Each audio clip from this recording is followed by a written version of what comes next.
It is a full stack developer opportunity from Persistent company.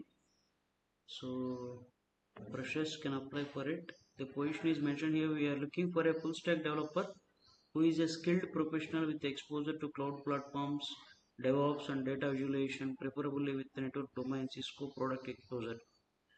He'll collaborate with internal teams to design, develop, deploy and maintain software applications at a scale. So what we'll do, so remaining all details they have given, you can go through all the required things, and you need to good at Java, JEE and Spring, Python, Docker, Kubernetes and microservices. So if you want to apply for it, you can apply, and benefits also mentioned here.